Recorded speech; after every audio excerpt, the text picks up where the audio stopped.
Right now, everyone wants to know if the UFC fighters are actually underpaid. We're going to do a deep dive to see if the UFC can afford to pay them more. I want to go do all these couple things, but then I have this guy right here acting like a fucking drug dealer telling me I can't go and do this shit. I want to go make more money for my family. Dana White has helped build the UFC into a behemoth of an operation. What was once a sport labeled as human cockfighting that could only be found in a subculture of society has risen into the mainstream. No one could have imagined that mixed martial arts would be featured on ESPN someday. The sport has created superstar athletes who have been paid tens of millions of dollars in their career from their success within the octagon. Those stars are outliers. Always going to be headbutting. They're always going to be. I want you to meet the guy that goes, "Oh, I'm good. I make plenty of money. I don't need another dime." You're never going to meet that guy. The reality is that most fighters are struggling to get by, needing to work a second job in order to pay the bills while their dream of becoming the next star contender or champion is alive. Sometimes hear people say like, oh, they're getting paid $24K for a 2-minute fight.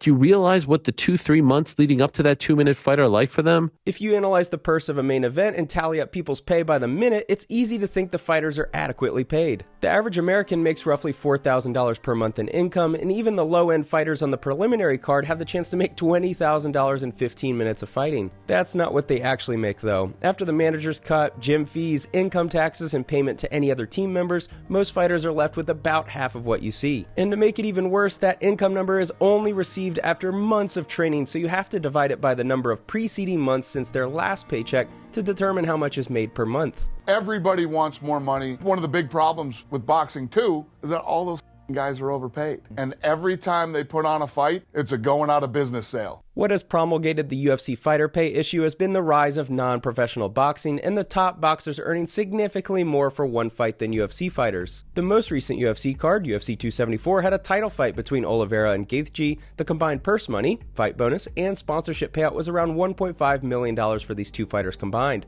The only thing missing was pay-per-view points. A couple weeks prior, Tyson Fury fought for an estimated $30 million. His opponent, Dillian White, earned an estimated $7.4 million. For a weight class comparison, the recent heavyweight title fight in the UFC between Ngannou and Gane led to a payout of just $600,000 for the champion and $500,000 for the contender. That does not include pay-per-view points, which could add another million or more to Francis Ngannou's total purse, but he isn't earning anywhere close to $30 million per fight. Tyson Fury likely earned as much per round for a 12-round boxing match as Ngannou earned in total for his heavyweight title fight, even including pay-per-view points. Here's a snapshot of the lowest payouts for the UFC 270 card. Considering the fact that these fighters only fight once or twice per year, 3 times if they're lucky, this isn't enough to pay your bills. I have to give a huge shout out to Current for sponsoring today's video. Current is the future of banking entirely on your phone with a mobile app and debit card. They offer fee-free overdraft for up to $200. Who doesn't like that? You can get your paycheck up to 2 days faster with direct deposit. There's also no minimum balance requirement, which is nice because if you're like me and like spending all of your money on real estate, sometimes you get a little tight on funds. I also decided to buy some boxing gloves just in case I get called out by a fake guru at the next Creator Boxing event. Current just launched a brand new feature called Interest with a 4%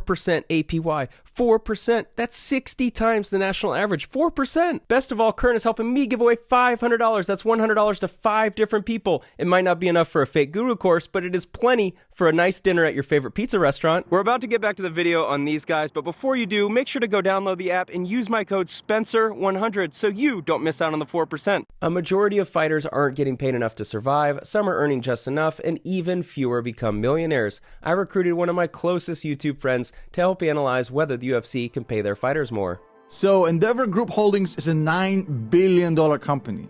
And with $5.5 billion in revenue, it seems like a very sweet deal. However, if you look under the hood, you find out there's a lot of problems. The company is just not that profitable. Their EBITDA margin is about 16%, and their net income margin is 1/3 of a percent, 0.3%. That's just not good enough. And that's probably why this stock dropped almost 40% in the past year, which is 10 times more even than the S&P 500, which took a beating this year. Now, the company is growing, and they did grow revenues by 60% year over year. However, the projection for this year is only about 20%. It's not that hot. Let's go back to 2016. UFC has been sold for $4 billion. Talent agency WME IMG revealed that it is partnering with its owner Silver Lake Partners, Kohlberg, Kravis, Roberts, and MSD Capital to take over the mixed martial arts company. When we sold, Everybody was talking about how Ari overpaid for it and what a stupid move, blah, blah, blah. And then the thing's just gone like this since then, too. We always believed that this thing could be big if we did it the right way and it was done the right way. WME IMG's co-CEO is Ari Emanuel. If you're an Entourage fan, then you may remember that Ari Gold's character in the show was based around Ari Emanuel. The company is just not making money. Now, if you look at its balance sheet, it's even worse. They do have a debt of $6 billion. With only $2 billion in cash, they're actually negative. They have more debt than cash by $4 billion. That's not healthy. In order to understand the UFC's finances, I do think it's important to analyze its parent company, Endeavor Group Holdings LLC, stock ticker EDR. Over the last 5 years, this is a company that has seen its stock price drop 30%.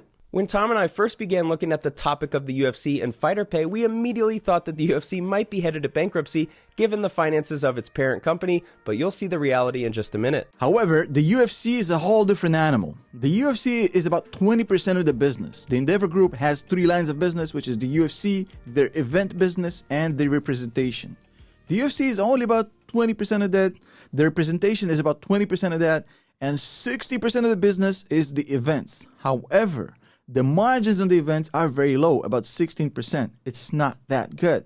The margin on the UFC business is 50% EBITDA, which is extremely high. When we began diving deeper into the finances of Endeavor Group, we noticed that the UFC is easily their best performing asset. I'm going to tell you how crazy it is. Despite the fact that the UFC only generates 20% of the revenues of this company, they have the most amount of EBITDA compared to the other 2 businesses. They have 50% more EBITDA cash than the representation business and 14% more EBITDA in dollars than the other 60% of the business, which is events. 150 million in EBITDA versus only 130 from events.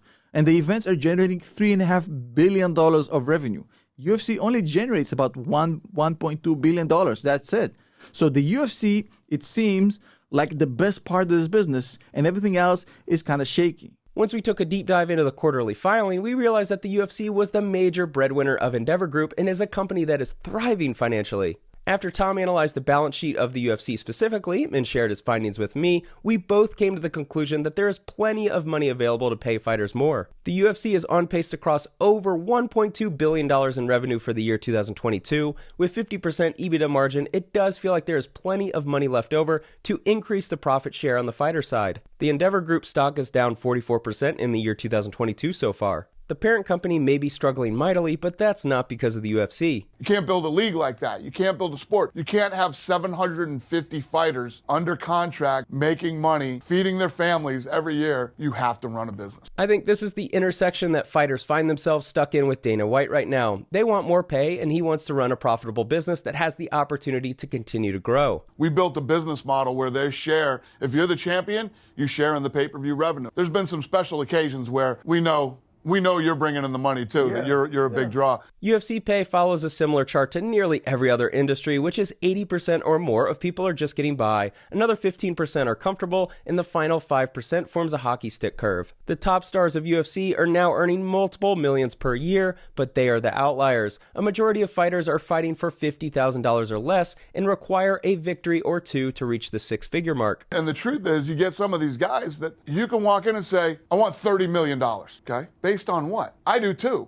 Give me $30 million. There will always be a debate about the value of each individual fighter. Realistically, a majority of fighters are replaceable, which leads to a suppressed income in any industry. The UFC can only succeed by having talented, world-class level fighters competing in the octagon, so the argument that the fighters have all the leverage is fair. However, none of the fighters today spent the last 20 years building the UFC into the behemoth it is today. None of them risked their money on the events, the promotion, the marketing, the insurance, and everything that comes along with running the business side of the UFC. If you don't like what I'm doing, you don't like the way I'm doing it, go out and raise some money. I did. And start your own. Pay them whatever you want to pay them. Businesses aren't inherently altruistic. The reason why fighter pay hasn't increased is because the UFC doesn't need to pay the fighters more.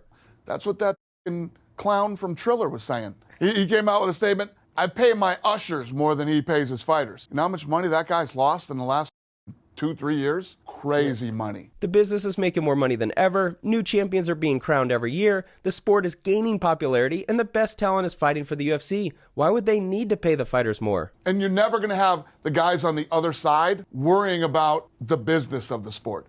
Because it's always, this isn't a team sport. And that's where this topic finds its dead end. It isn't until the UFC is forced to pay their fighters more in order to stay profitable as a business that the percentage share of fighter pay will increase. At the end of the day, the reason this business has been this rocket ship of success is because not only have we built a solid business where, you know, these fighters are all making lots of money and they're doing well. I think the real argument centers around the fighters on the lower end of the pay scale that need to be getting paid more. Morally, it would be nice if the professional fighters struggling to get by were paid more such that they could have enough to provide a full-time income. This conversation will continue for years unless the UFC is forced to restructure the contracts offered to fighters, the UFC is determined to be a monopoly, or a competing league is able to steal the top fighters away from the UFC. Thanks for watching.